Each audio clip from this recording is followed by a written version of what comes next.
and Caralyn Hey. meet again. You look so flowy in that top. I love it so Yeah, much. it has flowy sleeves too. Look. Do you float when you leave to go? Do you just float then? It looks like you float. Um, it's a great top, and it's fun. Thank you. It's a challenge to eat a meal in it, unless I pull it up because the sleeves drape. But I love that flowy look, but it's not Yeah. always the most practical. Yeah, I love it. And look, I look like I'm gonna golf on this fall day. I'm ready to go. Yeah. Like there's a golfing shirt. I don't golf. Do you golf? No. Do you Oh, golf? no. No. Not yet. I have done 9 holes on 3 occasions in my life, and I've actually got that little ball in the hole 9 times. Nice. Out of Sometimes the it's taken me like 6 hours oh, the people chasing behind you that must love you. fucker around. I've played at little courses where people aren't so uptight about it, and we just let them play through. Yeah, Yeah. it's fun, time consuming, not really a focus for me right now. Yeah, me too. Me too. Life's been too busy up until this point, so Yeah, maybe one day I will. So yeah. same. So I wanted to ask today about you've got a pee story in oh man, your pee story. Does everyone have I bet you everybody actually has a pee story, but not as bad as yours. That's true. I think everybody does have a pee story. I have multiple pee stories, but the OG pee story, the original, is that one when I was 6. Yeah. Do you want Yeah. so yeah, we've got I'm not really sure like we can talk about the pee story. I know that there's this interesting synchronicity too that happened that I don't know if it's tied into the pee story. So I'm just gonna let you take the lead and see where we go right now. Okay, yeah, the pee story. The pee story.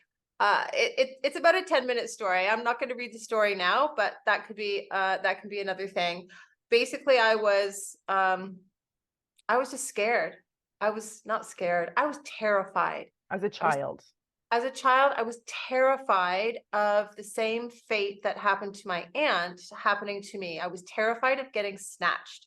I was terrified to be alone, and going to school was a non-negotiable. And so that sets the tone for the pee story, because I wouldn't even go to the bathroom when I was at school. I was too afraid Wow.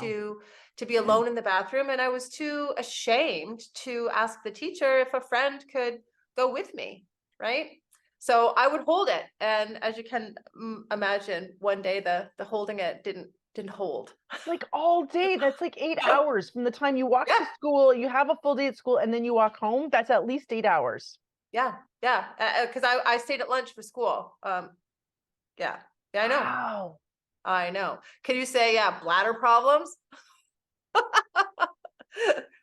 Anyways, Wow. what really hyped that event up was a conversation at the dinner table where I learned my parents would just talk about adult things while my brother and I were still sitting at the table. I guess I don't know whether they figured we weren't listening, It was the or 60s. It was the or it would 60s. affect us. But it I was don't know. the Yeah, 60s, it right? was. Like Yes. everyone did that. And your Yeah. dad's parents were born in what, the early 1900s probably. Yeah. Yeah. Yeah. Ah. Yeah. Yeah. Good point. So at that dinner table one night, I learned, so recently a girl had gone missing from the woods that was right beside my school. And she didn't go to my school, but she lived in that area. And then I overheard my parents saying that another little girl, Marianne Shuett, had been missing, and she still hadn't been found. And I was freaking out. I was like, it's not only my aunt, but another little girl last year who lived only 9 miles away from me, and a girl was missing in the neighborhood. So the stakes were like really high. And for me, it was harder because I knew it just didn't happen to other people. Right. I mean, all the kids were scared, but my fear was, I don't know, greater. Anyways, Can I fast. Wait, can I get a quick clarification? And this is probably Yeah, detail nobody needs to know but me. But your aunt was disappeared in London, Ontario, but the girls were disappearing in Burlington at the time. correct. So Yes. not only was it like in places where you go to school, it was like right in your backyard too, which is so far from like you're like it must be everywhere. They just Yeah. snatching kids Yeah. everywhere. Right. That's the story that my little brain made up, was Yeah. that no little girls were safe. It was happening everywhere all the time. Yeah. And so when I was writing the book, I was Googling about Lynda White to see what the internet presence was and what was out there. And I Mhm. came across a story about Marianne Shuett. And what really struck me was that at the time, so she went missing a year before my aunt went missing. And what struck me from the article was that she was 10 years old when she disappeared. At the time, though, she had a 6-year-old brother. And I was 6 years old when Lynda disappeared. And I thought, what are the fucking odds, right? So 1967 versus 1968, 9 miles apart. The brother's name was Steve. He was 6 when his sister disappeared. I was 6 when my aunt, who is like my sister, disappeared. And both of our family hubs became the center for investigation and all of that. And I started to wonder, I wonder how Steve fared later in life. And so, because like the commonalities that statistically are just so incredibly rare, right? And That I'm that just we went thinking through what it was. the same thing, Yeah. And you know right? intuitively, even by thinking this, you know intuitively, oh shit, he went through literally probably very Yeah, similar. So yeah, you know how he exactly. feels. Yes, who Uh, else could ever really truly understand and empathize? So I wanted to find him. I wanted to find him and check in and see how he was doing and just connect with him. So I Google, number one resource, want to do anything, find anybody, you Google. And the only thing that came up was a Facebook group for missing Marianne Shuett. Because unfortunately, to this day, she's never been found. oh, And so that the family hasn't even had that closure. wow. Yeah. So I messaged the administrator of the account on the Facebook and introduced myself, said my intentions, and asked if they would please give Steve my contact information. And I didn't get anything. So a couple of weeks went by and I followed up again. And over the next week, I had some interactions back and forth, and it was really quite bizarre. This person accused me of trying to make money off him or for my own personal gain, and that I was a terrible person. And she got really aggressive and assertive and accusatory, and it was just so disproportionate. And I was like, well, wait. Like, did you even vet my story?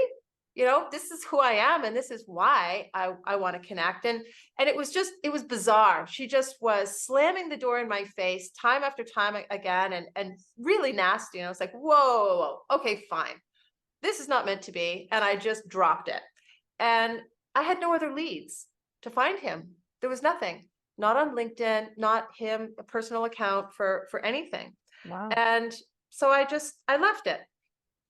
7 months later, I'd moved up to my cottage, and I had a new hairdresser, and I walked in to get my hair done one day, and the mom of my hairdresser, who owns the shop, was on the phone. And she finished up her phone call, and she was telling her daughter, who was doing my hair, that was her psychic.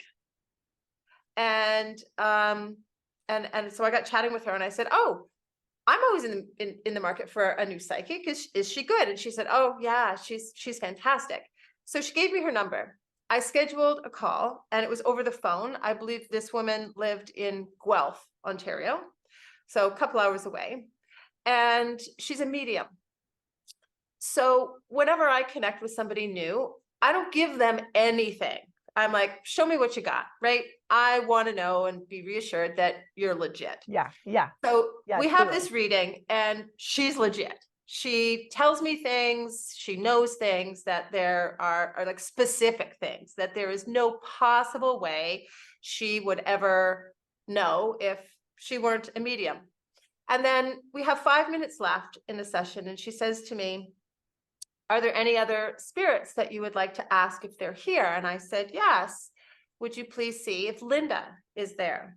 And she pauses for a minute and she says, I see searching and searching and no answers and a tragic death when she was 20.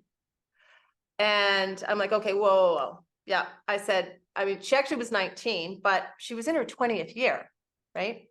I said, and then our time was maybe up. she died when she was 20. Yeah. Have you considered that maybe she was alive for a while, or? Oh, so that's a whole nother thing, Carolyn. I'm not going to get into that now, but yes, we don't actually know. So now our time is up and she disconnects and I know now that I'm going to book another reading to reconnect and continue where we left off. And then, so she says to me, what happened? And who was she to you? And I said, oh, she said to me, she was your sister. She knew that. And I said, well, technically my aunt, but she said, you were raised like sisters. And I said, yes. And I said, she disappeared when I was 6 and we didn't recover her remains until I was 11 and we still don't have any answers. And this woman says to me, wow, she says, I knew somebody, a family member that disappeared when I was 6 too. And I said, what? Where? And she said, Kilbride.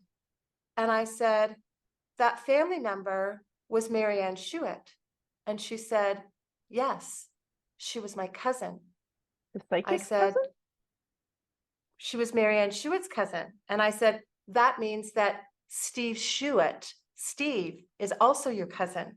And she said, yes. Wow. And she connected Steve and I, and we had a 90-minute, most heartfelt conversation and talked about all kinds of things that nobody else could really understand. It was pretty special. Wow. So talk about synchronicity and Yeah. and odds, right? 7 months later, and all of those little pieces had to fall into place. Yeah. And I was connected with his cousin. Wow. You couldn't, almost couldn't have been Right? connected with a more perfect person. Yeah. Yeah. Wow. Yeah. So it's interesting to me that this is probably not the direction you're anticipating, but here That's we go. okay. There There's we so many go. things, of course, I want to talk about, but Yeah. so interesting. It must have been an interesting experience for the cousin, who is the psychic, to talk about a disappearance of your aunt when she actually, her family experienced the same thing, even though it was cousins. So you're not the direct family member, you're not the sibling, but it must have been odd for her to share that information with you. Did she say anything about Marianne, about, because she can connect with spirit, which means she can connect with Marianne as well? Did she divulge anything about that, or it's still a missing case? It's still a missing case. She's had some visions and she has some ideas. Initially, so I mean, this was the late 60s, right? So back then she wasn't fully aware of her gifts and she didn't have the confidence to push or talk about that. I don't know exactly how it played out in those early years. I know at some point she did come forward with some of that. And I think, it's just starting to gain momentum and credibility. I think those gifts today. Mm-hmm. Back then, that was pretty fucking far out. And I mean, it wasn't too far out for my family. When Lynda disappeared, we were contacted by and we sought out a number of psychics, and most of the ones that we employed were and had been vetted through the police department, and were already deemed to be legit and had already had some success in contributing to the solving of other cases and the finding of other bodies. I mean, but even in those years, the police weren't open about the fact that they were talking to, and that they also used, that resource.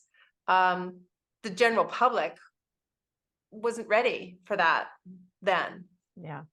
Right. Mm-hmm. Mm-hmm. So I don't know. I did ask some questions around that, and we did have some conversations, but I don't remember all the details, and it's, that's not entirely my story to tell. So what was it like for you when she was telling you, that's my cousin, that Steve's my cousin too, you're recognizing it and you're having this, are you having like an out of body experience at this point? Like that must have felt so surreal to you. It was bizarre. But I knew before she confirmed it. I knew as soon as she said that she also had a 6-year-old, that she was 6 when a close family member went missing. And then when I asked where, and she said Kilbride, then I knew. Did you know before you said where though? Did you know to yourself? Did you get that? You had that inkling of like, I had that inkling, this is going to be it. And there it is. Yeah.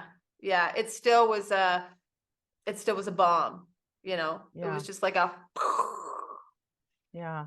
experience. Yeah. Like I'm thinking, not only like this is really twofold, because not only is that experience in itself a bomb, but the fact that you recognize the synchronicity. I mean, it's a very strong one. How can you not recognize it? But the fact that you recognized it, you had a knowing before that, which just goes to show how amazing your intuition is, and that you can follow your intuition, right? Like, it's incredible on so many parts. Yeah, I believe everybody can. I think that we are all born with the what's the word I'm looking for? With the potential for that, and that intuitive knowing, is the beginning, the foundation of, some of those other senses beyond our 5 senses that humans are capable of. And if we're open to that, and if we're willing to do the work to develop and fine tune and practice those senses, that it's available to us. I mean, certainly some people are gifted to a greater degree than other people, which is no different than athletic ability or, understandings of certain industries or anything else, right? It's there's a scale to the gift that we have, but it is a part of all humans, I believe. Yeah. Yes. Yeah, I believe that we're born with it, and like everyone's born so tied, and then we, between 3, 5 years old, 6, you're forgetting who you are, who you were, what you were tied to, and then oftentimes there's reawakenings, as life goes on. But I'm finding, I get really woo-woo, but the kids that are being born today are losing their ties less. The world's changing. I know, it's great. The kids are changing. It's a new energy that's coming in. So it's been fun watching, Instagram and TikToks and Reels and stuff like that, and watching the younger ones rise up in a different way.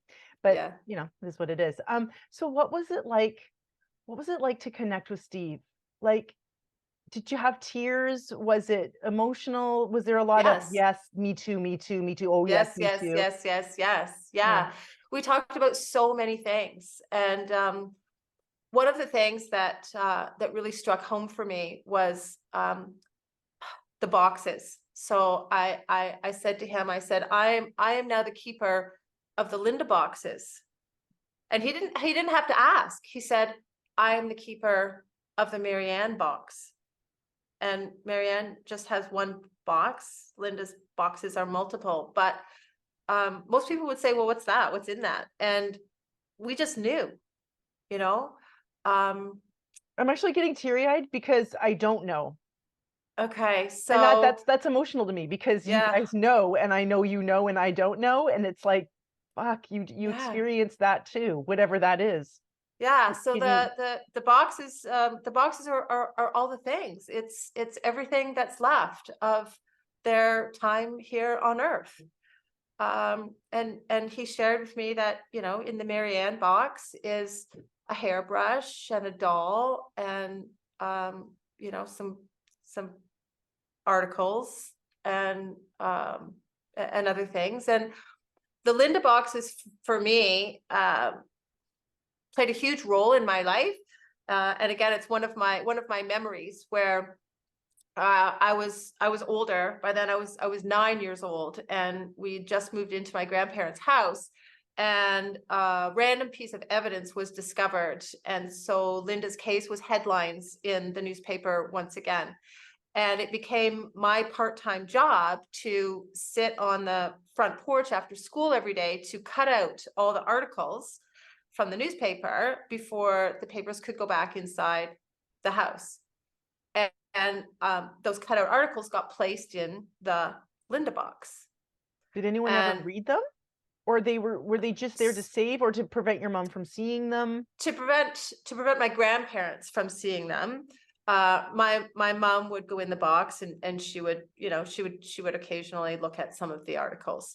Um, and and then, you know, over the years, a box got filled, and then a second box was started, and my mom was the keeper of the boxes. I helped her move them multiple times, and I was always present whenever anything resurfaced and the police wanted access to. We had a lot of private investigator notes and family investigative notes, and letters and things that the police didn't have that they always wanted to review. Mhm. So I would lug the boxes up and open them up and, you know, let whoever else go through them. And then after my mother had her massive stroke, I had to clean out her condo and deal with 100% of her possessions. She was going from hospital to long-term care. And I remember the day I opened up her closet in her master bedroom, and I'd gone through a bunch of the clothes, and then I looked down on the ground and I was like, fuck, there's the Lynda boxes, right? What am I going to do with those? And then they become part of your life. Well, not initially. No, not at first. So, Mm. I mean, all of my mom's possessions, a lot were donated, a lot were sold, a lot were distributed to other family members. I kept a few things, and the very last thing that was left was the Lynda boxes. And I wasn't ready to be the keeper, to be the custodian. I just, there was an energy and an angst, and it just it invoked a whole lot of feelings that I wasn't ready to deal with, that I had just shoved down. And I was like, oh my God, what do I do? I mean, I can't keep them, I can't dispose of them. And my mom has 3 brothers. One's in Toronto, one's in Mississauga, but there was one in my hometown, Burlington. And as luck would have it, he lived like only a mile away from where I was living at the time. And so I loaded the boxes into the car and I drove over to his house. And my cousin Jillian opened the door, and I just looked at her and I said, please don't say anything. I have something I have to drop off. And she stood there at the door open, and I ran back to the car, and I had to make 2 trips, and I dropped them in her front foyer, and I said, and she kind of looked at me like, what is this? And I said, it's the Lynda boxes. Just tell your dad. And I literally just turned around, got in my car, and drove off. And about 3 years later, after my mental health journey and after the book was well on its way, I decided that I wanted to look in the Lynda boxes. And so I phoned that uncle and talked to my aunt, and I said, you know, do you still have the Lynda boxes? And she says, oh, I don't know, hang on. So she went down to the basement, came back like 10 minutes later while I waited on the phone. She said, no, they're not here. She said, I think brother John picked them up. We, you know, they didn't really want them. John picked them up. I said, okay. So I called my Uncle John and I said, do you have the Lynda boxes? And he said, no, actually, I took those to Uncle Ron's house because I thought that would be the best place for safekeeping. Okay, fine. So I called my Aunt Doreen and I said, can you confirm that you've got the Lynda boxes? And she said, yeah, they're here. And I said, would it be possible for me to have a look, to have them? And she said, we've talked about it, the brothers, and it's time that the next generation was the custodian for the Lynda boxes. They're all aging. My mom's the oldest of them and she's 85. And so, her brothers are aging too. And Doreen said, they need to be passed on. And you're the person. I'm the oldest of that next generation. And I also have the closest ties to her. So she said, we're coming to Burlington next week. And my cousin Heather, who's like my sister, is in Burlington. She said, we'll drop them off at Heather's place for you, and then you can pick them up from there. So I now am the custodian of the Lynda boxes. Are you the only cousin that was affected as deeply as you were by the disappearance and death of Lynda because of the age? Like, does Jillian have memories, or was she even born? No, she wasn't even born. So so nobody's really tied the way you were tied or affected as deeply as you. I have other cousins that were absolutely affected, but nobody was affected in the same direct way that I was and my brother. So I was 6. I have a younger brother that was 2.5. Mm-hmm. Yeah. And I have other cousins that were alive when it happened, who also were affected. The biggest difference is it was their dad that was the sibling and who was more involved. They still had their mothers. My brother and I lost our mother when I was 6, and he was 2.5. Yeah. So it's not that it didn't affect them. It just was not quite to the same degree. They also were not in Burlington, and their house was not the hub. Although their dads were, one in particular, John, was very involved in the search and the investigation and whatnot. I mean, a lot of people were. I mean, the ripple effect of that was just, it was phenomenal. All her friends, her roommates, her classmates, so many people, right? Yeah. It affects, so deeply.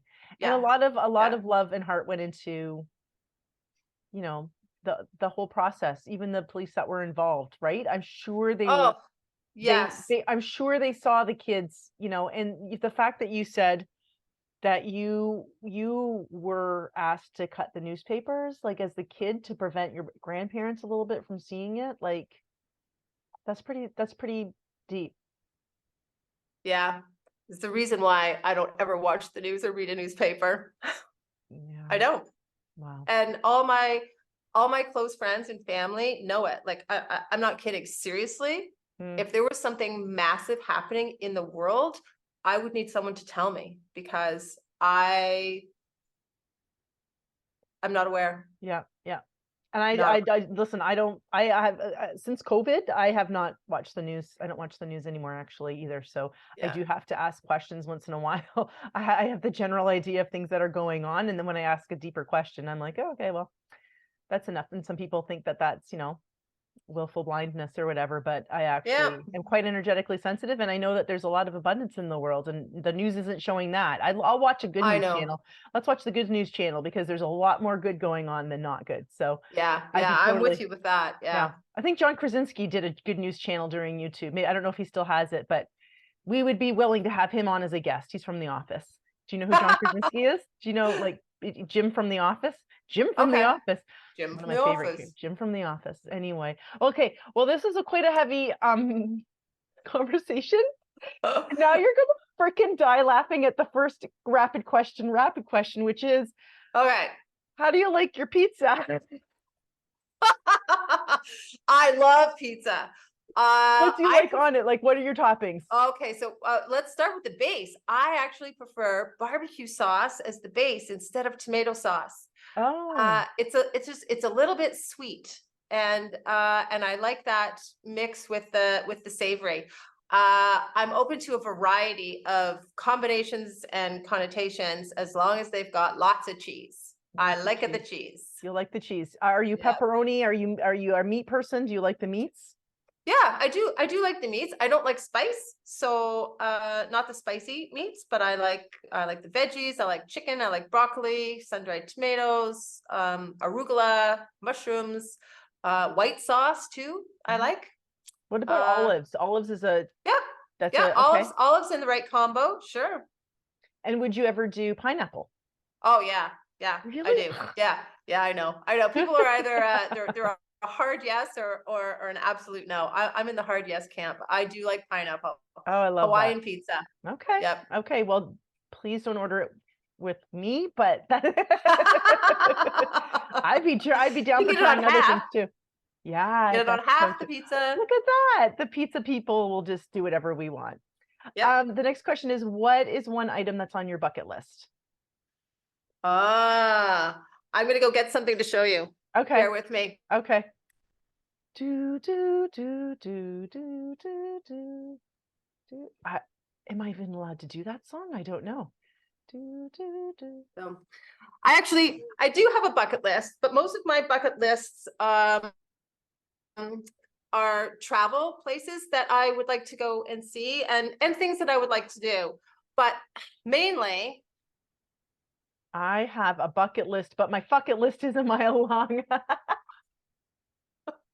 it's great, eh? Oh my gosh. So we went to Yuck Yucks recently. Yuck Yucks, for anyone that doesn't live in Toronto area, it's a comedy club, right? And you have, there was a pretty long-term comic that had done, he was the main liner, and he had the wall behind him, and someone was saying something, and then he goes, because he was doing some crowd work, and then he goes, okay, just a second, and he turned around, and he goes, let me put it on my don't give a fuck list, and then he writes it down right on his don't give a fuck list. So this is my husband's big thing, where I'll say something to him, and he's like, okay, yes, dear, yes, okay, I'm just gonna put it on my don't give a fuck list, though. He writes it on his don't give a fuck list.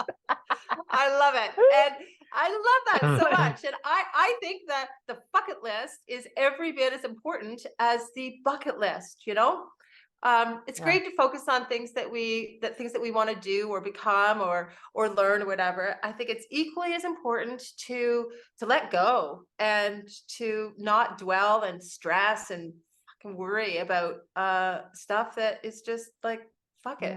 Yeah, I love that. Okay. The final question I have for you is, this one's like kind of for a younger person, just the way it's sort of set up. What is your dream job? Not really younger person. I have dreams in my mind. I'm 50 years old, but you are moving into a new area of life. And I have a feeling with that question will be something along the lines of what you're currently doing, but that's just my guess. What is your dream? What is your dream job? You've had other jobs.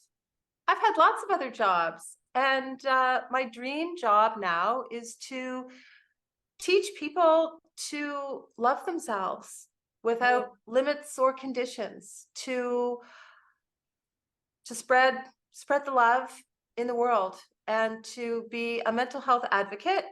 I'm in the process of writing a guidebook to go along with the Navigating Shitstorms book. Oh, nice. And that's really exciting for me. And also in my dream world job is time to actually be present and physically active as an advocate for mental health, and to be more hands-on and spend time interacting directly with people to help. Oh, I love that. Thank you so much for sharing all of this. It was a big heavy day, but love synchronicities, and I loved all the things that we chatted about. So yeah, thank you me too. so much for meeting with me today and doing this. All right, we'll see you soon. All right, bye. Bye.